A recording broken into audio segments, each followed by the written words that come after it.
Hello, everybody, and welcome to the Buying Tampa Bay podcast. We're your hosts, Peter Murphy and Chase Clark.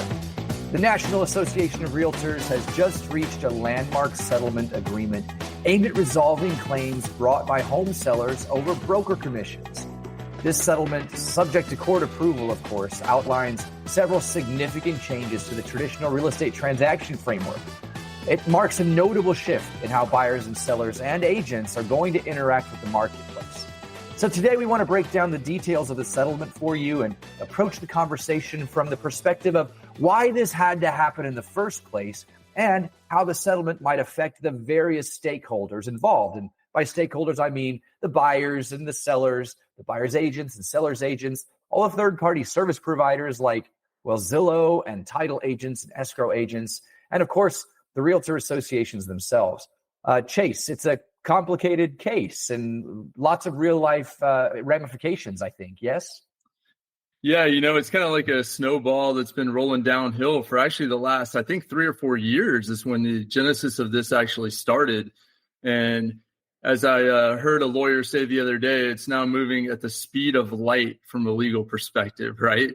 A settlement of over $400 million by NAR that happened within a couple of weeks, I think, of the actual suit going to trial or approaching the trial date. So interesting times here in the real estate industry, and especially for NAR, all the state associations, local associations, and licensed brokers and agents.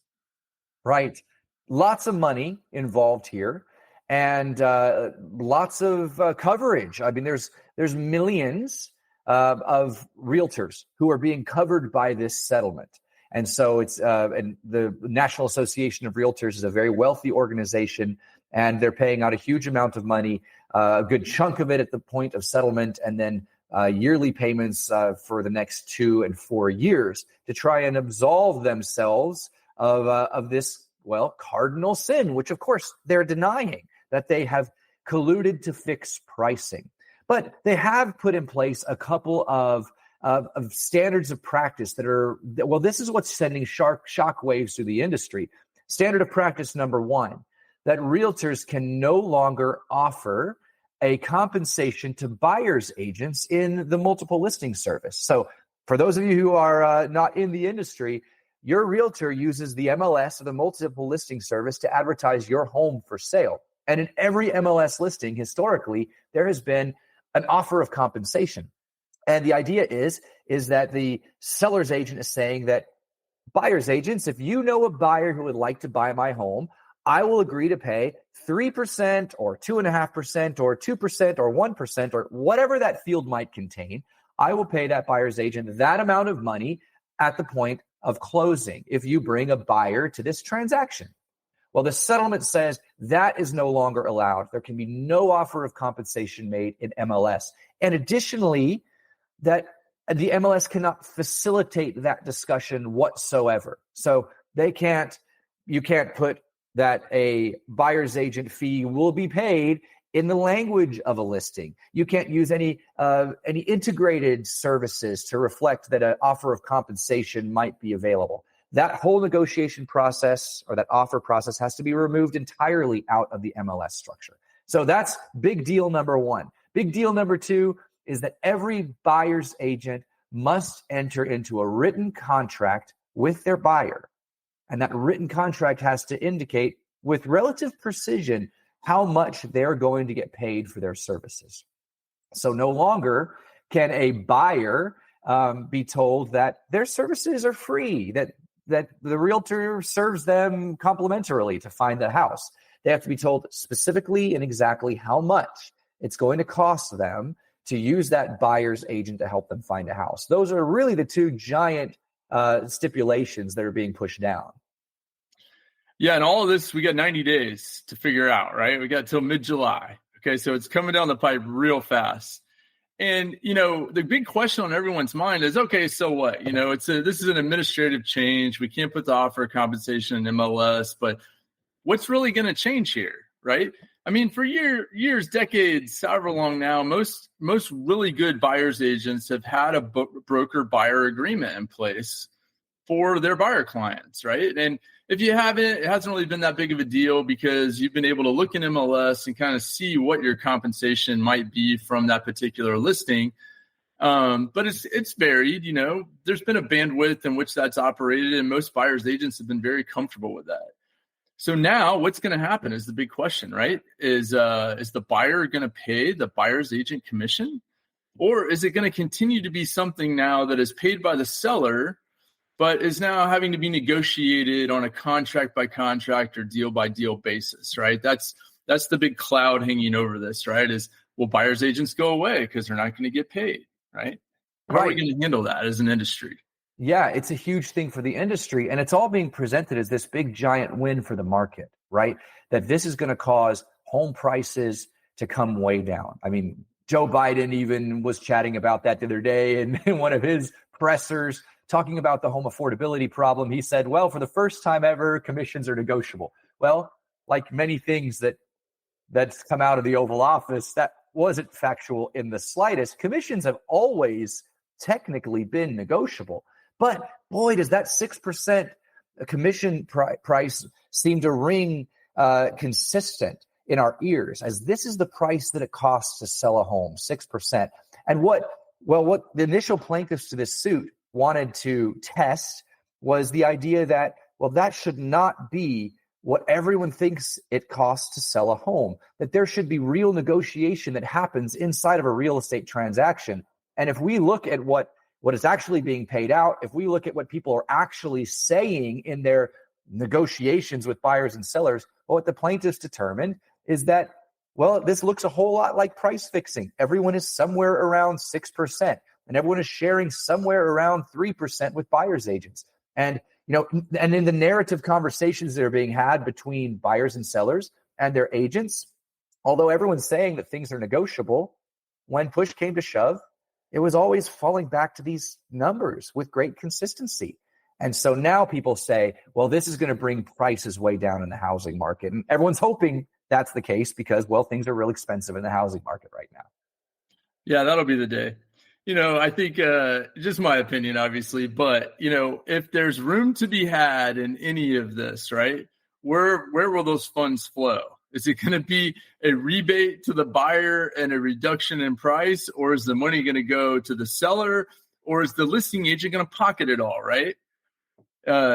In my mind, the pecking order puts the buyer at the bottom, and I don't see this affecting housing prices at all, because the big complaint here was that sellers were having to pay too much and therefore not netting enough from the sale.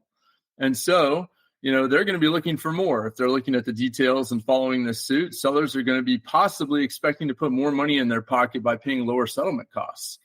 Hard for me to believe that's really going to impact housing prices.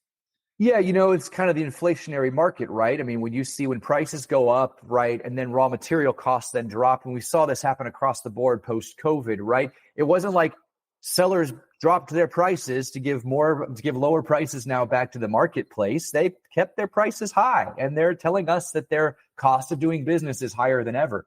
And, well, some of them are showing by their balance sheets that really what's higher than ever is their profits. And they're like having wonderful, robust profits because they've been able to hold on to this higher pricing. So it's very hard for me as a seller of properties to think that now that this real estate commission becomes negotiable, I'm going to drop my price. I'm just not going to do that. But I'm going to be really happy if I don't have to pay extra money to a broker, if I can hold on to that somehow. And that's interesting, right? Because, well, with all the technological improvements in the housing market over the last 20 or so years, with players like Zillow and with the automation of so many of our processes, real estate commissions have been relatively unscathed in that process. And reduced fee players or flat fee players have not risen up in force to take advantage of these marketplace efficiencies and technologies. So, well, I wonder why that is. And that might also give a little bit of strength to the idea that the realtor lobby has played just a very strong hand and a controlling hand in the cost of their services. And now all of that is called into question. Well, from experience, at the end of the day, I know that realtors make deals happen, right? And, whereas you may have a listing agreement at 5 or 6%, if you've got to go to 4 to make a deal happen because that's what the seller needs, that's what realtors do, And so at the end of the day, I find most sellers looking at their net sheet, right? They want to know, what am I going to net from this transaction? Am I going to be where I need to be on the net funds proceeds that I collect from closing? And if they're in a good spot and the number hits their target, they rarely question the costs involved, right?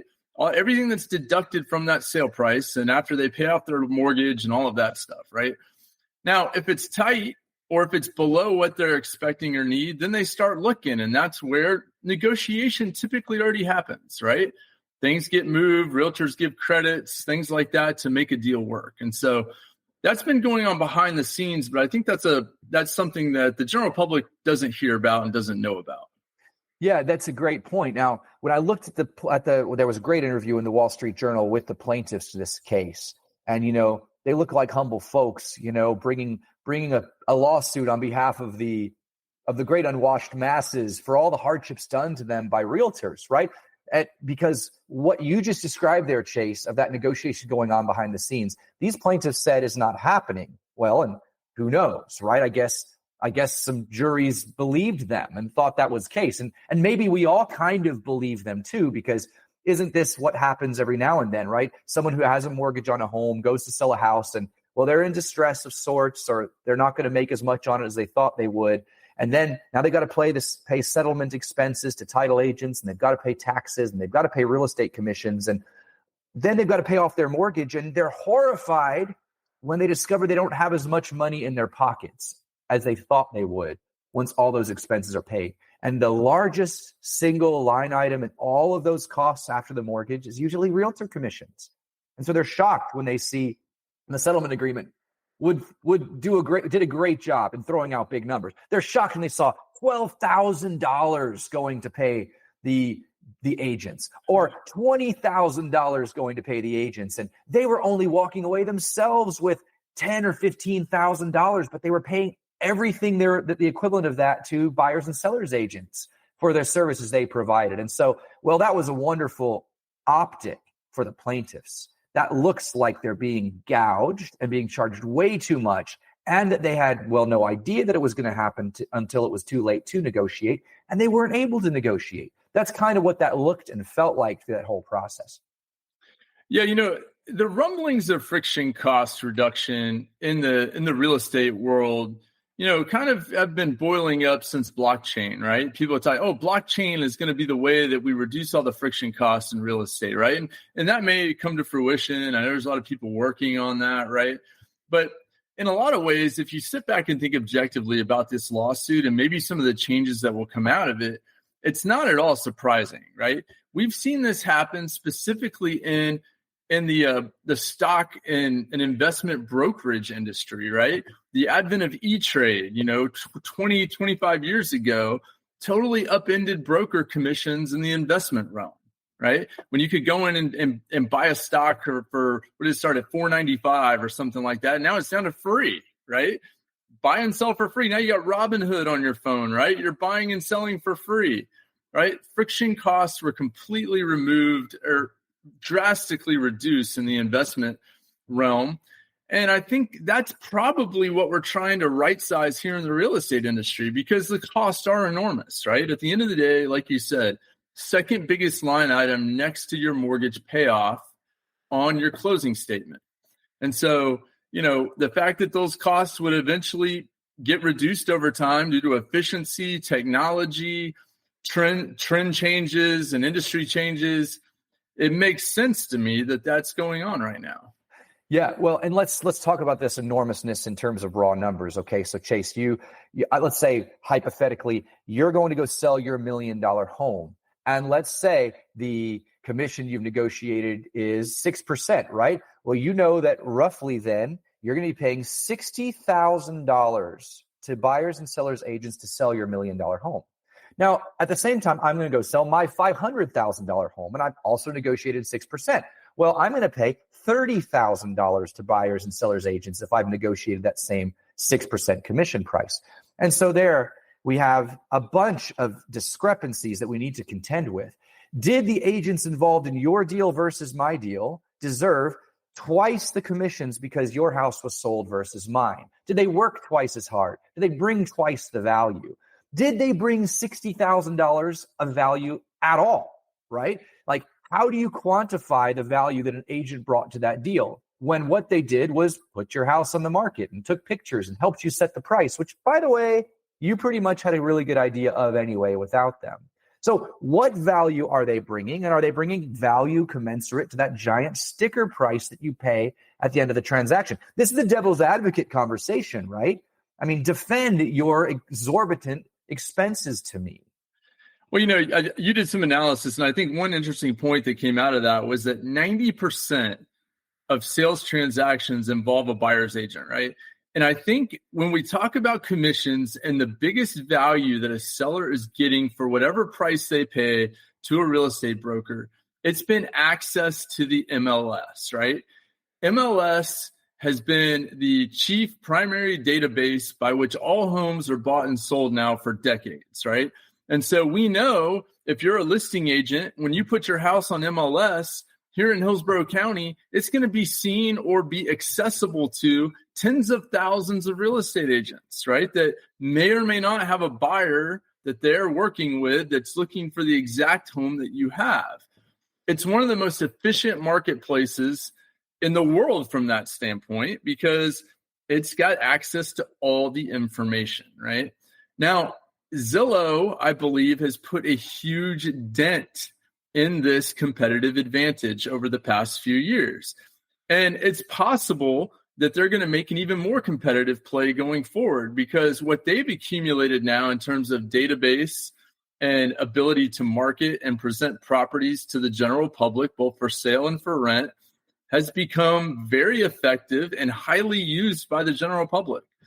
So that advantage that realtors used to have that was highly valued competitive advantage may have been worth that $60,000 price tag on a $1 million home in the past. Not so sure it's going to be worth that going forward. Now, you can factor into that beyond technology. Realtors know the laws, they know the documents, they know the legalities, they know the inspectors, they know the photographers, they know the title companies and the lenders and all this stuff, and they know how to get a deal done. And we know there's a lot of value in that expertise about how to get a house sold, the condition it should be in, repairs that you should probably make before listing, all of these little kind of nuanced industry expert type things that a good realtor possesses are extremely important. And there should be a price paid for that value. But if you as a homeowner want to go it alone and throw your house on Zillow and maybe offer a small 1% fee to a buyer's agent who may bring you a buyer and help facilitate the transaction, that may be a viable option for you. You'll do it without all that expertise and advice. But my fear is, as a licensed realtor, that going forward, technological advances are going to put that once naive seller in a much more favorable position because they can get expert advice and become much more knowledgeable about the process and what they should do to sell their home effectively by using something like ChatGPT. We'll be back after a quick break. You hear a lot about supply chains these days because if the past couple years have taught us anything, it's that an efficient, well-managed supply chain is absolutely critical to keeping businesses successful and consumers happy. I'm Will Haywood, and I host a podcast called All Business, No Boundaries, where we talk about supply chains, how they work, what happens when they don't, and the innovations that are redefining what's possible in the world of logistics. Listen and subscribe wherever you get your podcasts.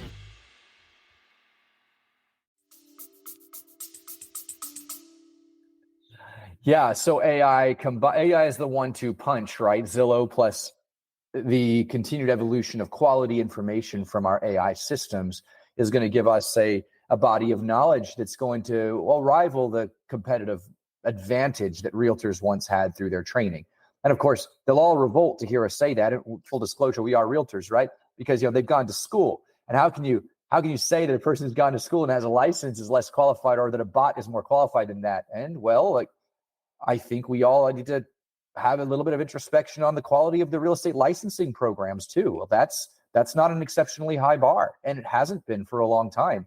I mean, we all know people who've taken that licensing test dozens, 9 times to get it passed. And once they get it passed, they're kind of in, and, they don't need a high degree of professional knowledge in order to get the license in the first place. You've got to go through some law study, which is done in online formats. And as long as you pass the test, you are a realtor. So can we easily compete with that, with any kind of strong knowledge base? I think you can. I don't know if that's necessarily a strong, lasting competitive advantage. But but you did talk about the deals that realtors do, the way a realtor works to make deals happen. And I did that data research. I looked at all the transactions that happened just last month in one county, which is the Hillsborough County marketplace, and that's where Tampa Bay sits.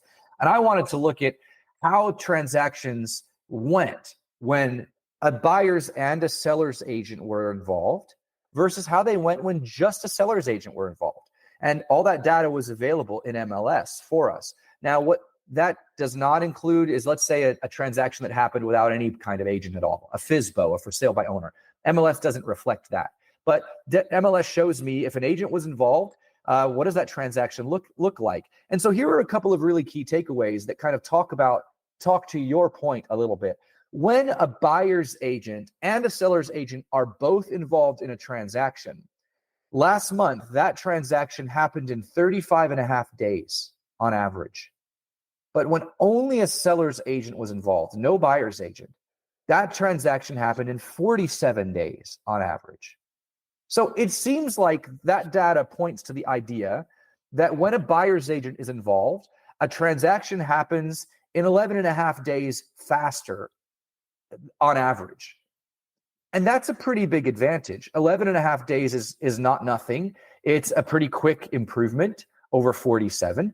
So let's speak to that a little bit. I mean, we're talking about a faster transaction. We're talking about maybe a buyer who now has professional advice through their deal, and so they're getting to their inspections quicker. They're meeting their deadlines more precisely, and the deal is closing faster. So all that's good, yes?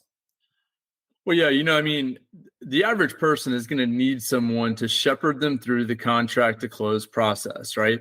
Even from shopping lenders to communicating with a title company to making sure documents flow efficiently and timely. If you've got a seller who is working a full-time job, they've only got, after hours and weekend time to do some of this stuff. Whereas a buyer's agent is on this 7 days a week, pushing this process along and facilitating things and greasing the wheel to make this thing move forward faster. And obviously they have an incentive to do it because the faster it closes, the faster they get paid, right? It's in the seller's best interest to close it faster. It's really only in the buyer's best interest to close it on time, right? They want to close when they need to close, and so that's what gets done. And it usually gets done a little faster, as you've said, with a buyer's agent involved for all those reasons. Yeah, and I think it's fair to say it's a little 30% faster, but it's not like working without a buyer's agent creates just an untenable delay. It's 47 days versus 35. That's 11 days, 2 weeks. I mean, like how many people's lives are upended by having to wait 2 weeks longer for a deal to close, right? That's not a huge amount of time. So one can say that, well, who cares, right? Like probably there's not a major financial impact to either party by the fact that it's taking a little longer to not have a buyer's agent involved. Well, that said, how many deals have you been a part of where 3, 5, 7 days made a huge difference, right?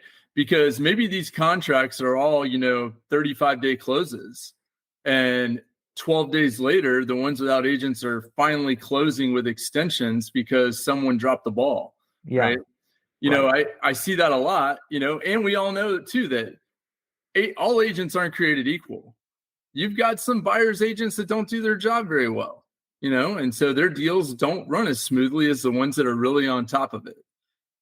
So, it just depends, I guess, deal by deal. But if you go in with the expectation that, hey, everything's a 47-day deal, no harm, no foul.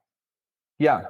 Well, it does seem to me that there's an efficiency that's brought to play by a buyer's agent being involved. There's a speed of the deal, and we might have a whole lot of challenges and obstacles that are being that a buyer is being carefully counseled through by the presence of a buyer's agent that would not be counseled at all if a buyer's agent weren't at play. A buyer's agent is getting some value through a lower stress transaction, quite possibly through a more smooth flow. So, that's a good thing. And when something happens faster, generally it's considered to be a really good thing. So, well, that's one component that came out of my research. The other component that came out of my research was this one, which is a more challenging concept to comprehend. So when a buyer's agent is involved in a transaction, there is on average a 4.9% discount that a buyer's agent is able to negotiate from the asking price. So let me give you some hard numbers. A home is being listed at $442,000. The buyer's agent is on average able to negotiate that closing at $420,000, which is about 5% discount, right? But when no buyer's agent is involved, there is a larger discount being negotiated on average. So if you're a seller, you might look at it this way. It's worth it for me to pay a buyer's agent up to 1.5% in commission, because that's the amount more that I get when one is involved, right? Now, if you're the buyer, you're thinking, what is this guy doing for me?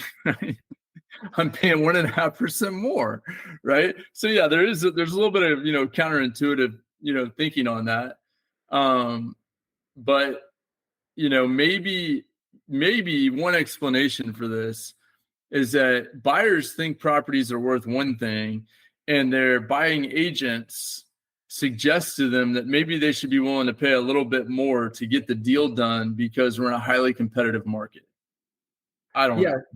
That's a great point. In a seller's market, in a market where you have a shortage of inventory, the most important thing is often not the price. The most important thing is buying the house you want, right? And what does that usually require? Well, it requires sometimes more money, and it requires sometimes a faster close. And so what we've got in the last month in Hillsborough County is that exact thing happening. Buyers agents are paying more money for homes than a home that it does not involve a buyer's agent, but it's happening faster. Maybe that's why 90% of all deals are involving buyer's agents right now. Maybe it's that exact dynamic, that the fact that in order to get a home sold right now, a seller wants the most money and the shortest amount of time. And that is what a buyer's agent is accomplishing. Those two things, they're making that happen quickly. But yes, if you're the buyer, you're like, well, hang on, you're supposed to be negotiating the best price for me. And now I find out that when you're involved, I'm actually paying 1.5% more because you're involved. And that could be a little bit of a bitter pill for a buyer to swallow. I think it's probably some of what fueled the plaintiff's lawsuit, because buyers were realizing that a buyer's agent doesn't necessarily bring me the best price. Yeah, well, and the ironic thing is, right, I don't think buyers are even included in this suit, right? The webinar we were on the other day is talking about how there may be another suit that comes representing buyers. Yeah, right. Because this one was just for the sellers, evidently, which is something I hadn't really realized until I heard that the other day. Thankfully, this settlement probably will wipe out the ability of a lot of those buyers to bring any suit. But you're right. It's like with the average home price right now in Tampa Bay, an extra 1.5% results in about $6,000 to $8,000 more that you're going to pay for the home. And so you could look at that as a buyer and say, well, all right, I'm going to pay this extra money for the home, but I got all this help with the deal. Was that worth it? I don't know. There's value there. Is it $6,000 to $8,000 on average? Is it 1.5%? Not sure. Everybody's got their own hourly rate and they do their own calculation. Yeah, right. So, all right. So let's wrap up this section with a quick summary of why do realtors actually exist, right? Why do they benefit, right, the marketplace? And I think the data shows this. They benefit the marketplace because the seller, when a seller's agent is involved or a buyer's agent is involved, is going to get a price that's about 1.5% closer to his asking price when a buyer's agent is involved. That's a good thing for the seller. And a seller gets a faster transaction. That's a great thing by 11.5 days. And the seller possibly gets a more trouble-free transaction when a professional is involved who's done this before.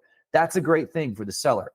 And the buyer, well, the buyer is going to pay closer to asking price. Well, that might not sound like a great thing for the buyer at first, but it actually probably helps the buyer win the home. So that's a good thing for the buyer in one sense. And they receive transactional support, right? They've got someone in their court who's advising them through that process. And they receive confidence and marketplace knowledge, right? So they're not going blind into a negotiation situation, or at least vision impaired, right? Which you do when you're going without counsel, right? Oh, by the way, my sense of all this is if you choose to go without realtor counsel and you go in with different kinds of counsel, you build a representative team that includes an attorney to review your contract, an inspector to help you evaluate the home, different kinds of professionals to fill the gaps of what the realtor has been doing for you. I'm not convinced that price is way off or way short of what the price is right now for a realtor. But that remains to be seen because we don't know yet what impact this is going to have on the use of buyers and sellers agents. And I guess that's where we're going right now is so like, okay, so what? What's the huge impact that's going to happen across the board to all the stakeholders?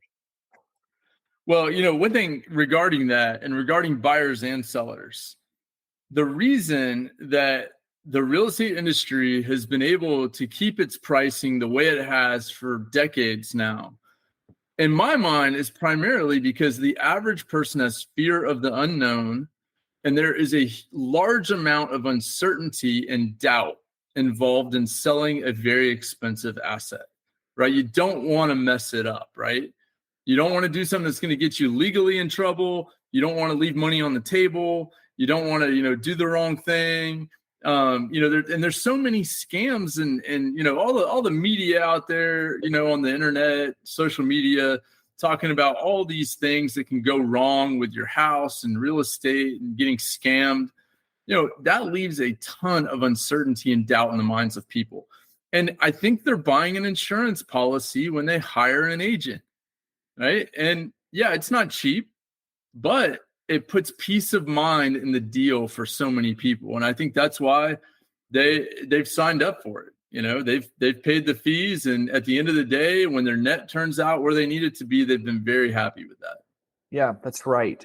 People are paying for advice and they're hoping it's good advice, but good advice is not cheap. Right. And well, we all know that by experience when we haven't paid for good advice and we have a loss to show for it. So, well, that's something to think about. So talk with us then. Let's talk through the different stakeholders who are going to be affected by the outcome of this deal. We certainly have realtors. That's the National Association of Realtors, the Florida Association of Realtors. In our area, it's the Greater Tampa Association of Realtors, but there's millions of realtors who are going to be affected by this deal. What do you think this looks like for them? Well, worst case scenario, the forecast I've seen is that nationally we'll lose over 1 million licensed real estate agents. And that's bad for NAR, bad for all these associations. That means less revenue coming into their pockets, right? Less lobby power, less prevalence, as an industry. But at the same time, some reduction in the number of agents just leads to that efficiency quotient that I think the industry is going to cycle through over the next few years. We don't need how many realtors we have? 3-4 million realtors in the U.S. right now. I mean, do we really need that many? Is the question.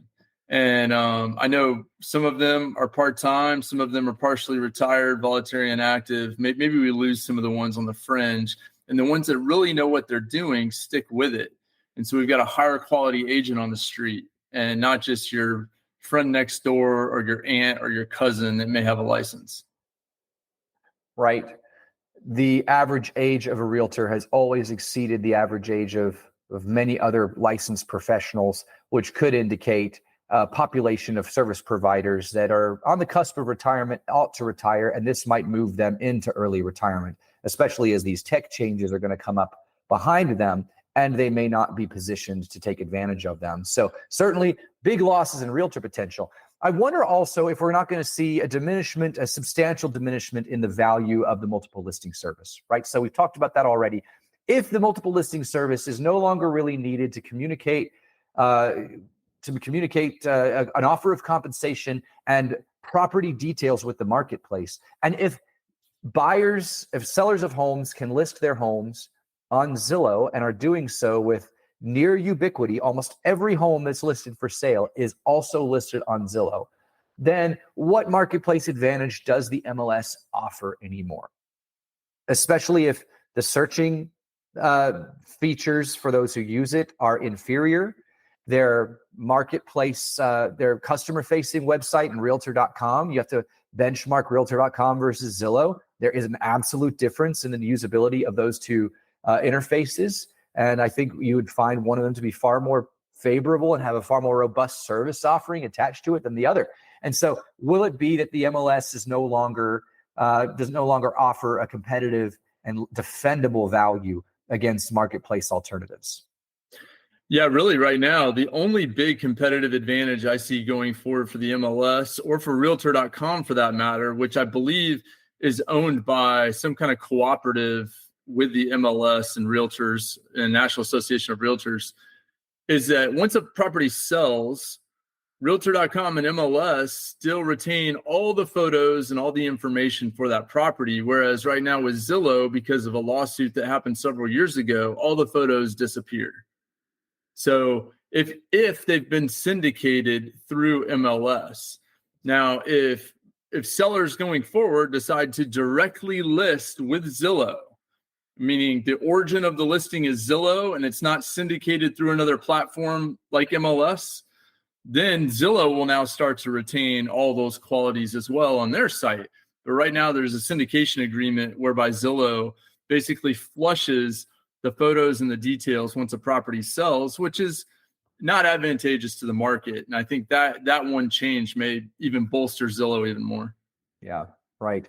Well, it'll be interesting to see what kind of product offerings then Zillow brings along to help fill in the gaps. I suppose the third parties who are connected to this opportunity or maybe disconnected from the opportunity. And boy, we've talked privately. I'm like, I wonder who's funded this case, because the people who stand to win the most from this outcome are players like Zillow. Because if the marketplace competitiveness and the control that realtors had over information is now continues to be eroded, then I think the advantage goes to players like Zillow. So let's talk about that a little bit. What will Zillow see as an advantage from all this? How about mortgage lenders? How about loan officers? How will they be affected by the change in this dynamic? What will we see their lives and their roles within the transaction process evolve to? Well, we know historically that in deals where there's no buyer's agent, more heavy lifting has to be done by mortgage lenders, loan officers, title agents, people like that, right? Because they're all incentivized to get the deal closed. And so they want to help and do as much as they can to shepherd through a non-represented buyer. And we see this all the time, So they may need to, assess that and figure out, are they willing, and what kind of mechanism will they put in place to assist maybe a growing number of non-represented buyers that could come to the marketplace. The other thing going on right now with the mortgage industry is the Mortgage Brokers Association is now lobbying Fannie and Freddie to try and get realtor commissions for buyers' agents allowed to be paid out of loan proceeds. That's something that hasn't been allowed up until now, but also the buyer has never really paid those fees. It's always been paid by the seller. And so if the buyers now are going to have to start paying their buying agent in the deal, how will they do that? Right? Especially if it is 2-3% of the purchase price, that's a big chunk of money, sometimes as much as their down payment. So they're going to want to or need to roll that into their loan. Will that actually happen? Will Fannie and Freddie sign up for that? Yeah, it's a good question, Chase. And it's one that we've discussed often too, because, in essence, the buyer is paying for that commission, right? Through a higher price, right? It's just that pay has come out of on the real estate closing statement, that line item compensation to the agent has been put on the seller's side of the ledger, right? And it looks like it comes out of their proceeds. But as we've already mentioned, the price is high, the sale price, to include that reality. So, the buyer's kind of paying for it through a higher price, and that's not going to go away because of this new deal. So now we're saying that a lender needs to change their underwriting guidelines to allow for that number to be moved to the buyer's side of the ledger and to be paid for by the buyer. Well, I would hope they would say it was already being done that way. Let's just agree to do it and pay it as we would any of their other closing costs. Well, the problem right now is that, technically they're not paying higher prices, right? Would the seller reduce the price if they paid less commission? We don't know. There's really no empirical evidence to suggest that, right? We know they're paying 1.5% on average more with a buyer's agent. But the real issue here, right, is how banks have always approved loans, right? They're getting an appraisal done. And the appraisal is not going to include the buyer's agent commission, right? And so if the bank's still going to continue only to lend on appraised value and your contract price is at appraised value or higher, there's no room to add the commission in, right? And that's the issue. Right. And so how will banks handle that? Will they make a concession where up to 3% potentially could be paid to a buyer's agent from loan proceeds or not, And then on the flip side of it, will we see an increase in seller concessions to a buyer maybe that comes without an agent, right? Say, hey, I'm not bringing an agent, so you don't have to pay anyone, but give me some concessions to help pay my closing costs, right? Mm-hmm. Or give me a concession so then I can pay my agent, right? So you may see some of that as well. Well, and that's specifically outlined as an allowable item within this new MLS communication structure. A listing can indicate if a seller will offer a closing cost concession to cover things like buyer's agent commissions. Now, of course, the marketplace impact of that is VA and FHA buyers are capped in the amount of a seller concession that they can receive to do a deal.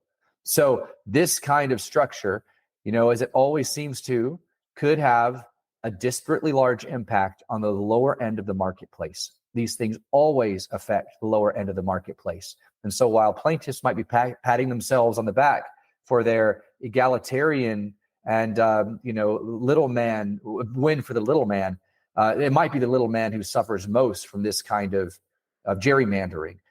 And I say that because this is a process that the marketplace has put in place and upheld for nearly a century. The kinds of negotiations, the kinds of commission fee structures that are paid to agents are not ones that were forced down upon us by the process of lawsuit or by fiat or by government. They were processes that the free market implemented and the free market adopted over the course of many, many years, and that over almost 90% of all transactions willingly subscribe to. So the fact that we now have some interference from third parties, from lawyers and the likes in all of this does not bode well for having a marketplace good solution emerging. So just registering that point. Yeah, no doubt. And what this does is it shifts more liability and more financial responsibility in the deal to the buyer, right? Which has never been a good thing, right?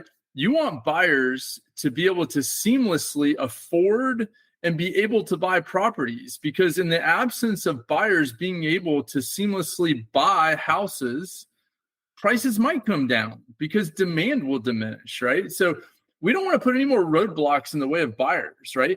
We want to be able to give them full concessions that go right in their pocket and don't have to pay an agent, right? We want to be able to help them with all kinds of assistance for their closing costs and down payment. We don't want them to have to worry about having to sign a broker buyer agreement where they're going to be obligated to pay an agent 2 or 3%, right? We don't want that. Those are roadblocks in the way of buyers coming to the table and buying homes, right?